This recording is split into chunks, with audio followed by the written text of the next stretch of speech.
Adds up. Yeah. Yeah, it's crazy. It's crazy. Okay, we got a couple minutes. We'll kick off.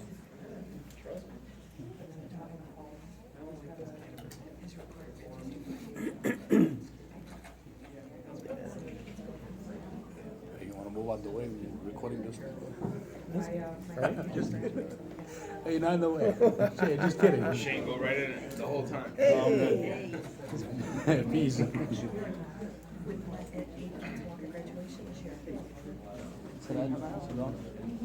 Yeah, you got dates for you on this. No, we're all good. We're all good. Just don't make a scene, okay? Yeah, it's hard for me. I know it's I know. tough. Drama queen. Thinking, Hi,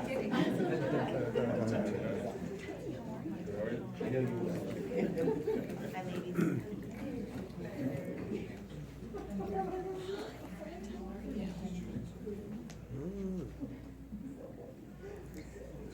See if anybody else is coming out.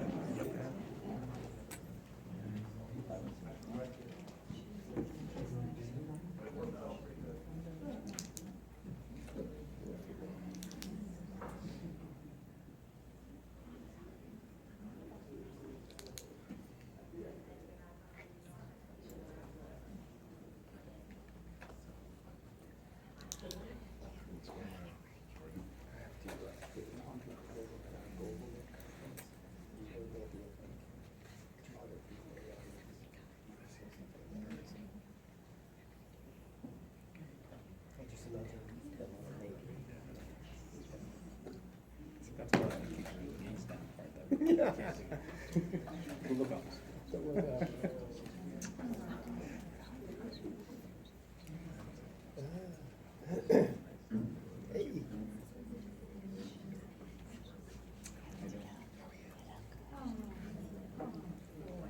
Tamara's here, we can start. Yep. Cool. All right. Hi, everyone. For those of you who don't know me, my name is Ken Ang, and I represent the Diversity Council here in Danbury. As you can see, we do a lot of things for all of you in our facility, so I hope everything that we're doing is meeting with your levels of approval, but we're trying to engage everyone in many, many different things. So the council was responsible for helping out with the flags last week and the armed forces and the Memorial Day. So that was really, really great. And we're following up with another great event today. We had suggested Ramadan because it's not something that we're all really familiar with. I personally knew zero about it. So it was really helpful for me to engage with Ish and also Adil to try to understand Ramadan and the Muslim faith. So we thought it would be a good idea to have a 30-minute lunch and learn. So hopefully this will be very, very educational for all of you. So I'd like to introduce Adil, and he will take you through our program today.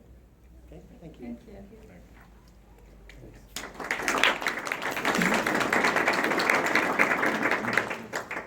Thanks everyone for coming, especially thanks to the Diversity Council, Amy Meichner and Ken Ang for setting this up. When they asked me to get involved, I said, wow, it's a great idea. Because there's a few of us here that observe the month of Ramadan, and I'm sure through some emails recently from our supplier chain folks, they've talked about it and how it impacts our business day. So questions pop up, okay, why and when does it start, when does it end, and how do you manage it, how do you even get through it? So we'll talk about those today, and if there's any questions throughout the proceedings, just feel free to raise your hand and ask. We'll do our best to try to answer everyone's concerns, whether it's during the show or towards the end as well. Myself, Ish, and many of our other people that observe the month of Ramadan, a few of them are here. Some of them work at CARTUS. We're all available to answer anyone's questions or concerns. So the first thing is, what is Ramadan, and what's it all about? Well, there's a short video that will talk about it briefly, but just so you guys get a sort of base idea. What Ramadan linguistically means is burning. So burning as in burning away impurities. So if you think about metal and gold, to process it, you burn it, you melt it down like molten metal, and then you refine it, you make gold jewelry out of it.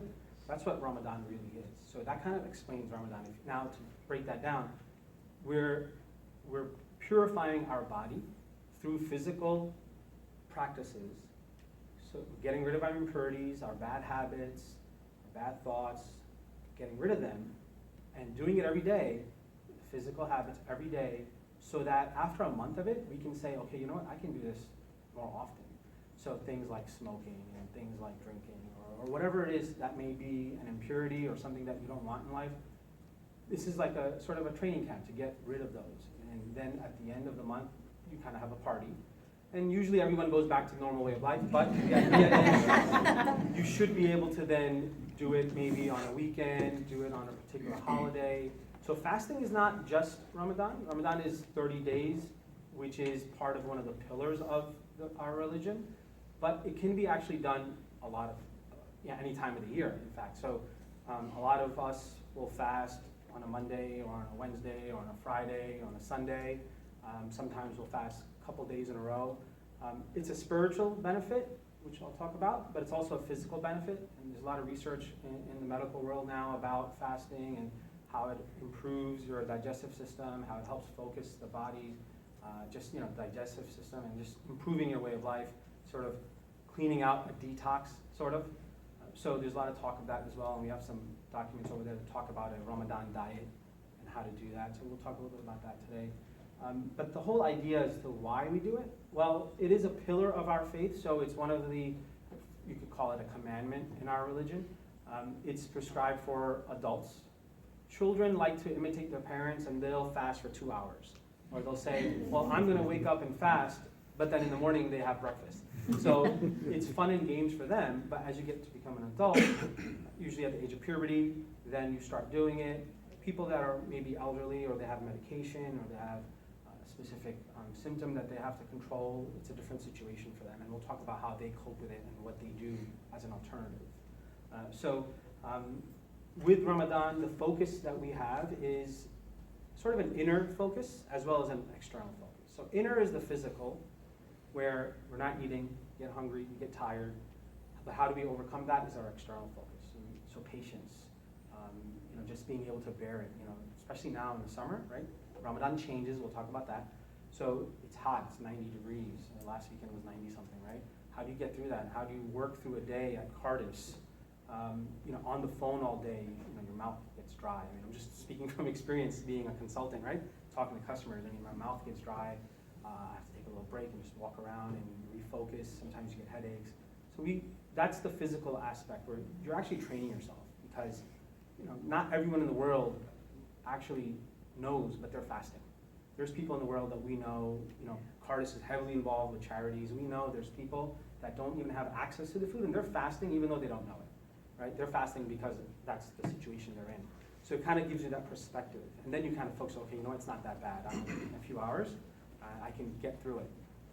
You remind yourself those situations throughout the world so that you can get through it. And it's just a matter of getting through the first couple of days. You may have your body may be a little bit weak and tired, but then after that, before you know it, the month's over, and then you have a big party. So we'll start with, before we start, any questions so far? Okay, so I'm sure questions will come up from the video. It's only 2.5 minutes, so right after it, we'll see if anyone has any questions. No food, no drink, no sex from sunup till sundown for an entire month.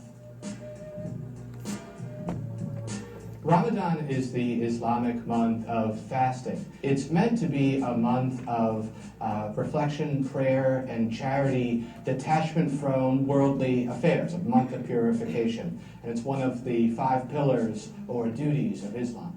Ramadan is believed to be the month during which the Prophet Muhammad started receiving the divine revelation, the Quran or the Muslim holy book from God or Allah. And so the most holy night during Ramadan and of the entire Islamic year is called the Night of Power. And that's the night on which it is believed that Allah did start to reveal the text of the Quran to the Prophet Muhammad in the year 610. All observant Muslims are expected to observe the fasting for the month of Ramadan, so that the only ones who are really exempt are children who haven't yet reached the age of puberty, or those who are mentally disabled or chronically ill, or who are too frail to fast. Now, if you can't fast, you're supposed to give compensation for every day that you miss, and that's often done in the form of a charitable donation. Ramadan is the 9th month of the Islamic calendar, and the Islamic calendar operates according to the lunar cycle of the moon. And so every year, Ramadan moves up around 11 days earlier than the previous year. It's supposed to begin with the sighting of the first new moon of that cycle, and every year there are debates about when that first new moon becomes visible, so that various countries believe that they see the first new moon on various days, and Ramadan will begin on different days in different countries.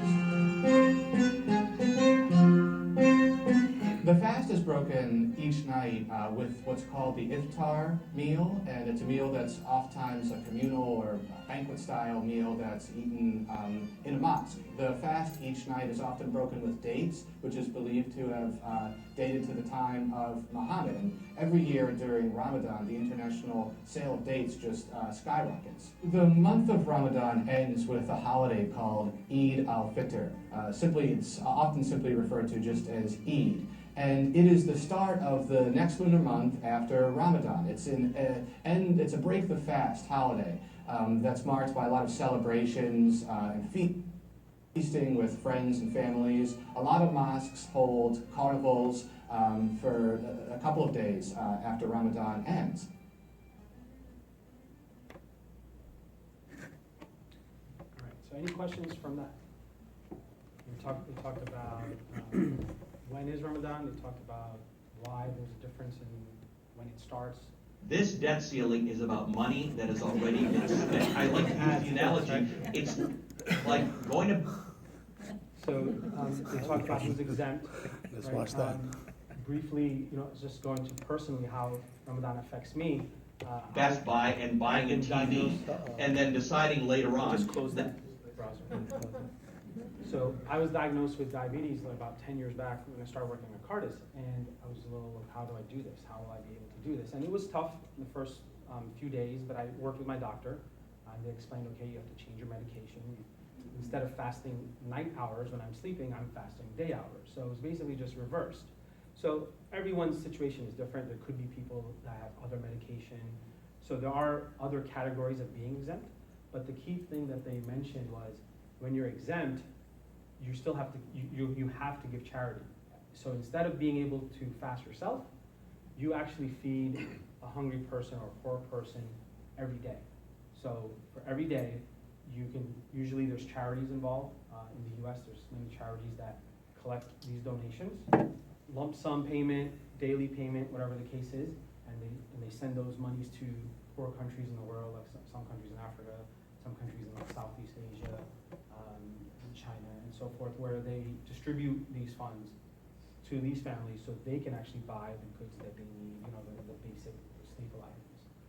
So this first slide talks, this one right here, keep calm and pray for Ramadan. So that's a little catchphrase. Some people get concerned, what do you mean, how are you gonna do this? Oh my God, oh my God. Or people that are Muslim and they follow the month, they get concerned. How am I gonna do this? Oh my God, I can't manage it. I've gotta drink my coffee every day at 8 o'clock when I come to work. I'm one of those people. Gotta have my large Dunkin' Donuts, right? So you have to prepare. You have to prepare in advance, and we'll talk about that. But the little picture on top, there was a little slide in the video that talked about the moon, and that references the month and the calendar. The calendar is different. It's the lunar calendar. We can go onto our Newsday, News Times, and look at the little calculation there that says the new moon and the half moon and the crescent moon. Some countries do follow that. Some countries don't. Some countries say we have an observatory team. They go out into the mountain, they have a big telescope, and they see for themselves. So technically it's called a new moon, but what that really means is you can see a little bit. You can see a little crescent, which is a very common symbol in the faith, the crescent moon. So when they see it, the next day is Ramadan. So now, working globally, right? So CARTUS, we work with customers in Australia, and we know how that works. Australia sees it, and they're like, we're gonna fast. US says, well, we're a day behind, and we didn't see anything. Or vice versa. US sees it and says to Australia, we saw it. Australia's like, yeah, but we already started eating breakfast. So that's why there's difference in days, and tentatively speaking, Ramadan will start this Monday. Looking at astrological data and all that, Muslim people are very keen into astrology and all that stuff. So I've looked at some reports, most likely it's Monday because the horizon and the calculation of the moon and all that. Most likely come Monday, we'll start fasting, and that'll be for 29 or 30 days. So off to the next slide.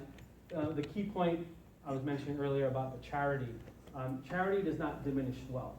This is a saying attributed to the Prophet Muhammad, where he said, charity does not diminish wealth. So you're giving money to someone else, your wealth is decreasing. Yes, numerically your wealth is decreasing, but you're becoming richer. You're becoming a richer person inside because you are helping community. You're helping your community, your neighbors, first and foremost your family, and then off to your neighbors, and then to your local community, and then the global world in general.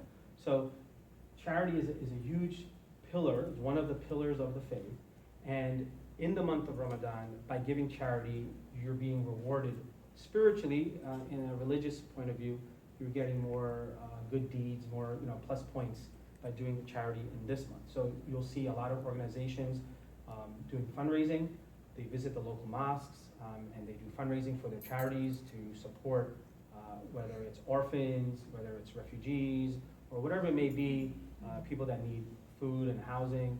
A lot of this fundraising usually happens right in that month, and usually it's because of the involvement, it's enough to sort of cover for the whole year's worth. And they still do it the rest of the year, but the excitement and the turn up, the sheer volume that happens in the month of Ramadan is amazing, because one of the messages there was the sale of dates, right? It like multiplies by tenfold in the month of Ramadan. If you guys go to Costco, you'll see there's big boxes of dates, water especially, and a lot of fruits and things like that. The sales just multiply tenfold throughout the world, not just like the Arab world, but also here. Myself, last weekend, we went and shopped and bought a whole bunch of groceries, stocked it up so that we don't have to worry about it for the next month. So going back to charity, charity is a key focus. Not only do you do charity in the month of Ramadan, but the idea is, like I was saying earlier, you do it in the month of Ramadan so that you can remember and do it throughout the year.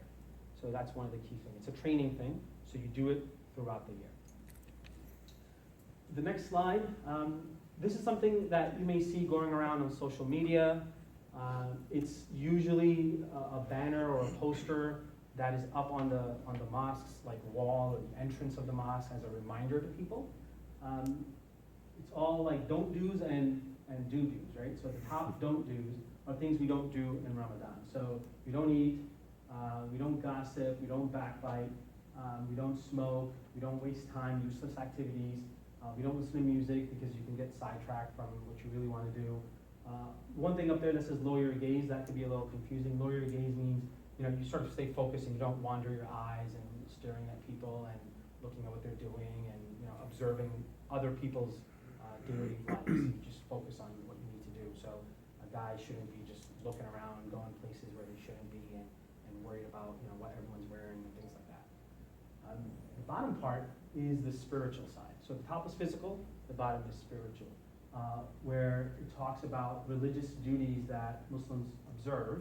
Now, ideally speaking, and I myself am not perfect, but we try to do the best that we can on a religious aspect of praying daily, praying 5 times a day, studying and learning our religion, reading the Quran, which is the holy book, not just reading it like once a month, but reading it throughout the year and learning from it. Also some daily routines like giving charity, making lots of du'as. The two hands together is basically someone making a prayer.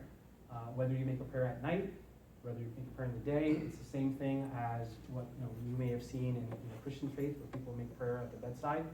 Literally the same thing, and that's something that Muslims can do any point of the day, year, whenever it be. And the first picture there on the bottom, those are some rosary beads. So it says do lots of zikr, and zikr means prayer or remembering and doing like litanies and different scriptures, using the prayer beads to keep track of how many you did, so you know that you just have a routine.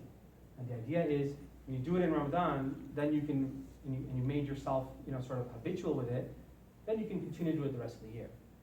Because it's something that, as a Muslim, you should be doing throughout the year. And all these sort of physical activities, as well as the spiritual activities, many of them are, consistent with all faiths, right? Like, not wasting time, not doing something that's a bad habit, maybe like smoking or drinking or backbiting and gossiping. These are all things that are pretty consistent across all the faiths and consistent across humanity.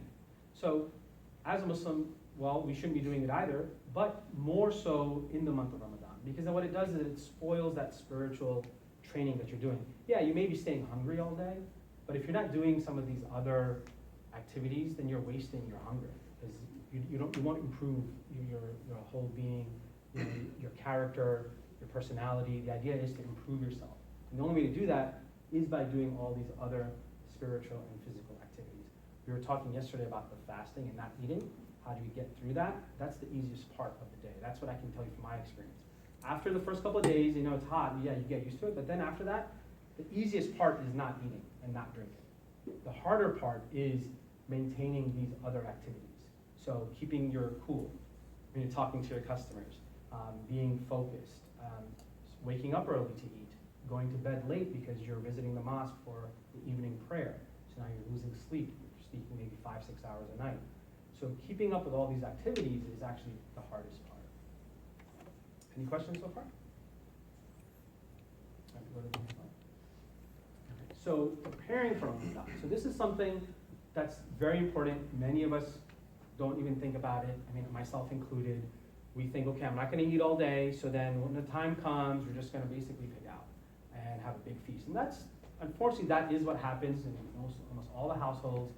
Every night is a big feast. If not in the house, then at the local mosque, where everyone gets together and has even a bigger feast. And it happens every night. So in order to take benefit, the idea is not to gain weight in Ramadan. And you think, well, how would you do that? Most people actually gain weight in Ramadan. Like, we have studies that we do, because the reason is we're eating at the wrong times of the day. We're going to bed with a gut, and you're just, you're not exercising it off, and then you're going to work, so you're just sitting there. You end up actually gaining weight. I mean, I've gained easily 5 pounds just after the month. But the idea is to lose weight and get physically fit, because you're training your body. So in order to do that, you have to prepare in advance. And without having to go through every little detail, we can provide this to anyone that needs it, and there's also a document over there. But the idea is to prepare, reduce your caffeine intake, right? I was mentioning that. I mean, how can you get through a day without a cup of coffee? And that's me speaking personal. So what I do is, this week, I haven't started yet. But tomorrow, I'm not getting the coffee. It's Friday tomorrow, right? It's on time. Coffee tomorrow. And then Saturday, we'll see what happens. So you got to wean yourself off, right? And same thing with smoking. So people that smoke, I used to many years ago, and Ramadan was a way for me to quit. So you can't smoke during the day because you're getting something inside your body. So you need to cut down. And you can smoke early morning and late night, but how are you going to get through a day, which is pretty long, and I'll talk about how long it is, without smoking? So you have to sort of train yourself. And that's a perfect way to train yourself to get off of smoking. It's a perfect chance for people to quit the habit. If they're obviously looking to quit, and how do you do it? Obviously, it's not easy. It's much harder than the way I might be saying, but it's a very easy way, using this month for us to get away from these bad habits. And then the doctor thing I mentioned, anyone, even if you're physically fit, I mean, everyone, you need to make sure you have the right water intake, right? If you're an athlete, what do you do? I mean, we've played basketball, I've played cricket, Ish and I have played cricket in the sun for 7 hours while fasting. we get through it, but we first check with our doctor. Like, can my body handle it? Can I load up on proteins and drinks in the morning, Gatorades, so that I'm good for the day? You know, people that work outside, right? I mean, we're sitting in a nice, cool environment sometimes. But what if you're, you know, what if you're a guy working out on the street or a construction guy? There's a lot of friends that we know that are from Europe, Albanian and Macedonian faith. They work really hard, you know, like laborious jobs, and that's their specialty. They make roofs and they make masonry things, and they all fast because they know what their body can take. They've talked to doctors and they're prepared for it. Regulate sleep. My trick, what I do, at night I sleep 2.5 hours. After the morning breakfast, I sleep 2.5 hours, and then after work, I sleep 2.5 hours. I literally do that for 30 days. And that may be something someone of an advanced stage, but the way to get it done is the practice. So the first night you may only sleep 5 hours, and you're grumpy, and you're tired, and you're sleepy. So you take your opportunity when you get it to take a 2-hour nap, a 1-hour nap. Power naps are amazing, and the next 30 days or so, I'll be taking a lot of them. Go to the next slide. All right, so the numbers are tiny, but I'll read them out loud to some of them. In the US, in the Northeast, we fast approximately 17.5 hours. So you know when we say sunrise to sunset, it's actually not that accurate. It's pre-sunrise. So if sunrise right now is 5:22, remember we follow astronomy. I know for every day for the rest of the week. So sunrise is 5:22. I have to eat not before 5:22. We start with pre-dawn. Pre-dawn is approximately 3:30 right now today. And it's gonna stay, it only moves up and down like a minute. So pre-dawn is 3:30, end of July or middle of June and beginning of July, it'll be probably the same. Think of the summer equinox, June 21st. So the change goes up and then goes down. So I have to eat before 3:30. That's where we start. So we wake up, or I try to wake up 3 o'clock, or my wife will wake up 3 o'clock and then bug me and wake me up, and we'll quickly eat something. We prepared it the night before.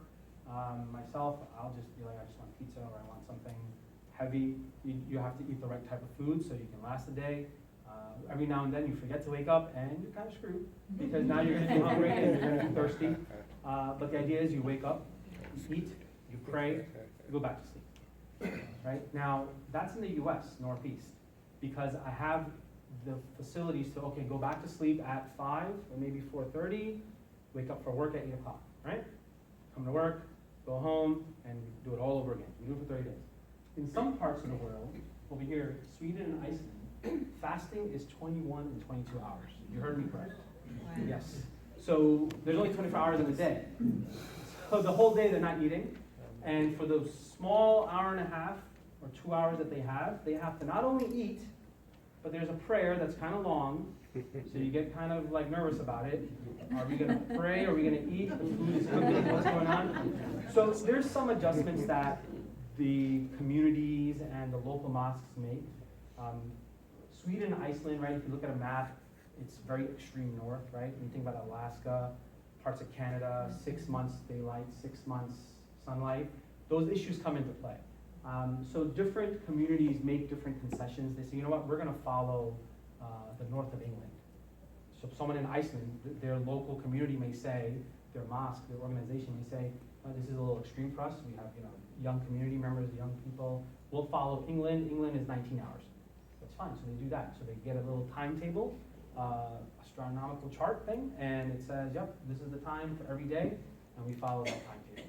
If you come by my desk, Rachel's desk, we'll have those little timetables up too, so we know exactly to the minute when we can eat and when we have to stop eating. Some of the countries that are equatorial, like Egypt or Brazil, or going into like the Eastern Asian countries, it's easier. Well, easier in terms of hours. It's easier because it's like 14 hours or 15 hours. But that's because we're talking about summer. Ramadan changes 11 days a year because the calendar is different. So in 33 years, it'll be the summer again, next 33 years. When I was very young, elementary school, my parents were fasting in the summer and I wasn't fasting. But 15 years ago, about half, early 2000s, I was working at CARTUS, and it was in like December. It was the easiest thing, because it was like 8 o'clock in the morning to 4:30 at night. And I was just working, I didn't even notice it, right? So those are opportune times, even now, like this past December and the coming December, it's an opportune time for us to practice fasting. So we often do that. Or if someone missed fasting, they missed like 3-4 days, you can make them up. And basically you can do it in an easier time period, because it's only like 12 hours or something like that, or even less. So there's different ranges of hours based on where you are. And then the South America is different because they're the opposite season, right? So there's different hours for them. But basically the idea is we get through it. Some of the extreme areas, yes, it can get complicated. I know in Denmark, a friend of mine showed me a picture. He was in Denmark and he was like opening his fast at like 11:30 at night. I was like, wow. But then he had to eat before 2:30. So he only had like a 3-hour window there. And I was getting these Snapchats from him throughout the whole time. I was like, how do you manage? They get through it. Their schedule's different. 3 o'clock they'll go to sleep and not wake up until like 10. So then they have the afternoon and evening to sort of focus on. So certain countries allow for a little bit of changes based on the location and when there's extremes involved. Any questions on the hours? All right, go to the next slide. So after all Ramadan is done, 30 days or 29 days based on the sighting of the moon, there's a party. So once we find out that Ramadan has ended, tomorrow is the party, which is called Eid, E-I-D, the day of Eid. It's actually, that day is the next calendar month. That's what that date is. So that day is a day of fun, party, games, visiting family. There's a prayer involved in the morning where everyone gathers. So not like the local mosque, because local mosque can maybe only hold 200 people. We usually rent out a place, and I'll show a couple pictures of that. So the entire community gets together, family, friends, relatives, and they have a prayer, they have a sermon, talks about the importance of Ramadan and the importance of continuing the good habits for the rest of the year. So what women like to do, one of the things is henna. Many of you may have seen that before. Like even in the malls, they have these little booths where they draw henna on the hand. You can get really colorful, or not colorful, but you can get really pretty with the designs, flowers, and things like that, geometrical shapes. A lot of bangles are involved. Like we have like a closet of bangles at home. So the women love their bangles, and it's a huge thing in the Muslim world, in the Middle East and East or Southeast Asia. So usually all night you have these festivities. Like literally from the day you find out, the moment you find out is usually the sunset time, because when the sun sets is when you can see if there's a moon or not. And then right after that, all night you'll have all these festivities, people getting ready, preparing for the next day, which usually starts like right at bright and early 9 o'clock. Locally here in Danbury, we're having a picnic, so we'll have a prayer at the Amber Room. We rent out the Amber Room, we'll have a prayer, and then from the prayer we'll go over to Harris Park and have a big picnic and bouncy toys and things like that. Any one of you guys are welcome to join. It's either going to be July 5th, Tuesday morning, the whole day, or the next day, July 7th, Wednesday. The next slide. This is how the cities, like in Asia, and some of the festivities that they have in APAC, the streets get a lot of lighting and a lot of colors that you'll see. These two pictures are actually from the APAC area. So like Singapore, for example, has a large population of Muslims, and they usually have a lot of festivities like that. As well as like the other countries in the Middle East and in the region. The next slide. This is what the prayer on the day of Eid looks like. This is a picture from Pakistan. So Pakistan is a large country with a large population, so you're going to see like literally thousands, if not tens of thousands of people are together in a prayer. So at the local mosque, you would see like maybe 50 people. This morning, they may have only been like 10 people.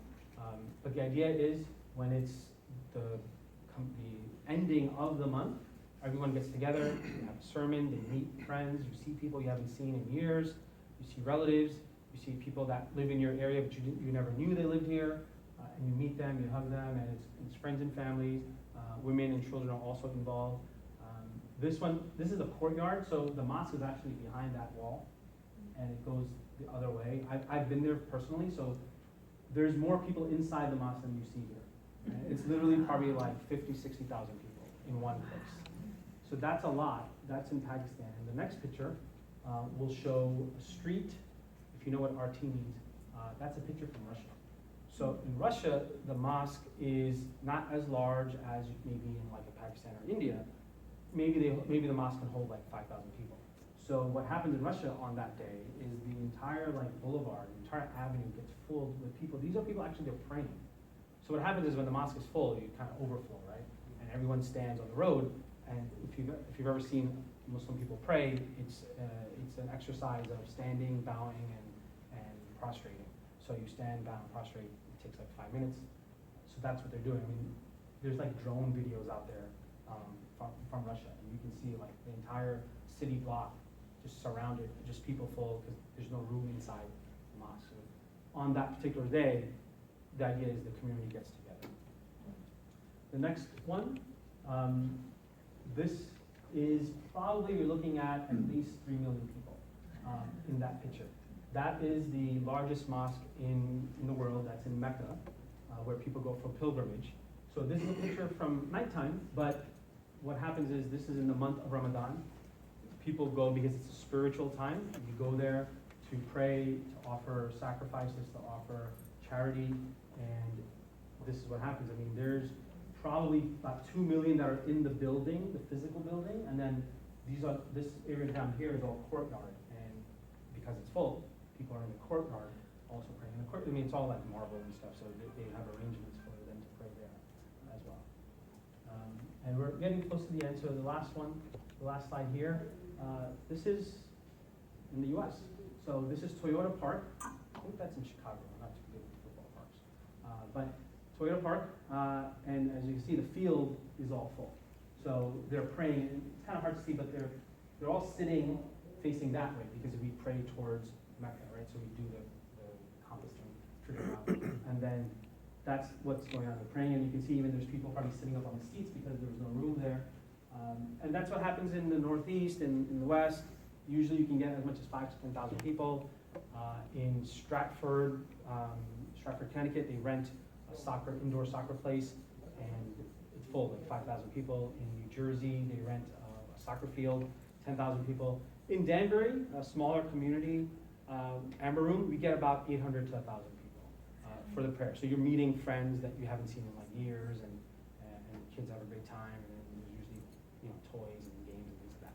Yeah, Dan. Quick question, why do you all turn towards Mecca? Because that's the birthplace of the religion, and it's been designed, going into it like literally, that's where the Prophet Abraham built a place of worship. The Prophet Abraham, from the 3 Abrahamic faiths, that's where he built a place of worship, a physical place to remember God. So that's also where the religion of Islam started from. So it's a focal point. Prayer in general can be anywhere, generally speaking, but the physical prayer is focused towards one direction for a sense of community, sense of having one direction literally. And that's where we face that place. And it can get a little complicated when you're in a plane and stuff even. So you have to just, again, you use a compass, you pull out your gadgets like Batman and you figure it out. And I think that's it, right? That's the last slide. So any more questions? That was it? Go ahead. In large gatherings like this, is someone leading the prayer? Exactly, right. So if you've seen on TV or something like a prayer session, there's a leader of the prayer who audibly recites prayers, which come from the Quran, the scripture. He audibly recites, and he then does the physical aspects of standing, bowing, prostrating, and the rest of the congregation basically follows in unison. So it's literally thousands of people doing the same movements at the same time, but everyone else is quiet because we're listening to the person in the front, referred to as like an imam. Any other questions? Yeah, is that when you say the person leading the prayer, is that the same as you here in the Mid Eastern country or more Muslim countries where muezzins kind of shout on in the minarets? Yes. The same principle? Yes, the same principle. So the muezzin is the one that calls everyone to prayer. If you've seen the architecture of the Middle East or some of the mosques, they have a tall cathedral-like tower where the person who calls for prayer recites something and says, everyone come to prayer, come to worship. And then like 5 minutes later or 10 minutes later, everyone comes and forms rows, nice organized rows towards the direction that we're talking about. And then a second person, who is the person who leads the prayer, then leads the prayer. I was reading in the material, what would be your good hearty breakfast to start your day? What would be a typical meal to start your day? What I've been trying to do myself is a lot of carbs, which are bad, right? We know carbs are bad, but in this situation, in the morning, 3 o'clock in the morning, that's what you want to load up on. So I have, for example, myself oatmeal. I have a huge bowl of oatmeal, usually like 2 packs of those little, 2 packs of those, a banana, usually like maybe even an apple, or like a juice, like I juice them. Right? So banana, apple, spinach, things like that. Juice them, drink that. And every now and then, it's like the weekend, I'll eat last night's pizza, or even pasta. Pasta is a good source of carbs and protein, right? So you get pasta involved, you get a little bit of meat in there too. So it's kind of like you're eating dinner food, but the reason why is you have to be also careful, you don't want too much cholesterol because then you get heartburn throughout the day, right? So it is, you do want to have a mixture of everything, a little bit of fiber as well, but you want to avoid the things that you want to avoid anyway, like fried chicken, right? Because if you eat fried chicken at 3 in the morning, it's going to taste great, but you're going to be thirsty, like there's no end to it, because you can't drink either. So there's a document over there that talks about different types of food. So feel free to grab one. Fasting it's something that has been ordained not just in our faith, but it's also consistent with other faiths as well. And there's different forms of fasting, right? So it's something that helps spiritually because you kind of understand what others are going through. That's like the first goal. Second goal is physically, it helps you detox, helps you improve your body. And eating the right foods is not just for fasting. You should be eating the right foods all the time. So there's a little paper over there from it's a fitness guy that's down in Stanford. He's a friend of mine. He's a physical therapist, et cetera, et cetera. So he's got all these little different categories of foods laid out. All right, in the interest of time, we're going to wrap up. Adil, thank you again very much.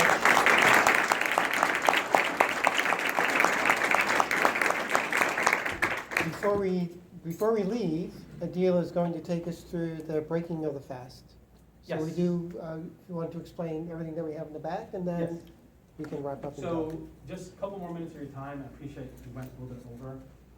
When we open a fast, there was a picture earlier with a long row of just like sort of like a dining table, but on the floor. And it's done on the floor because of logistics.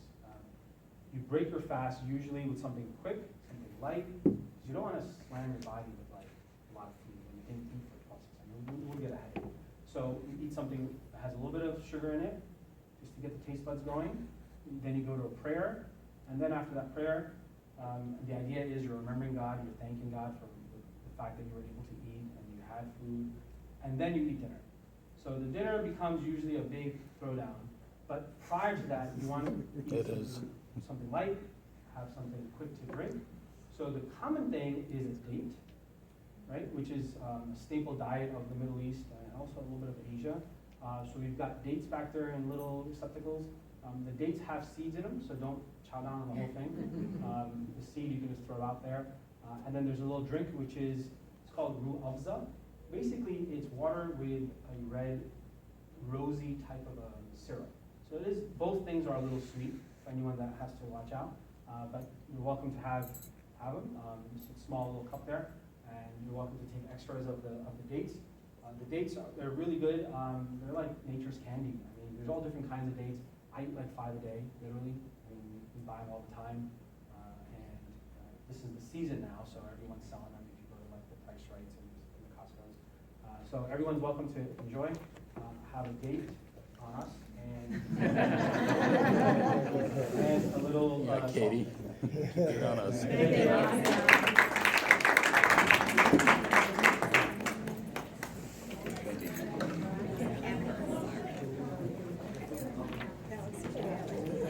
We're getting ready mentally. Wow. Corner at this point.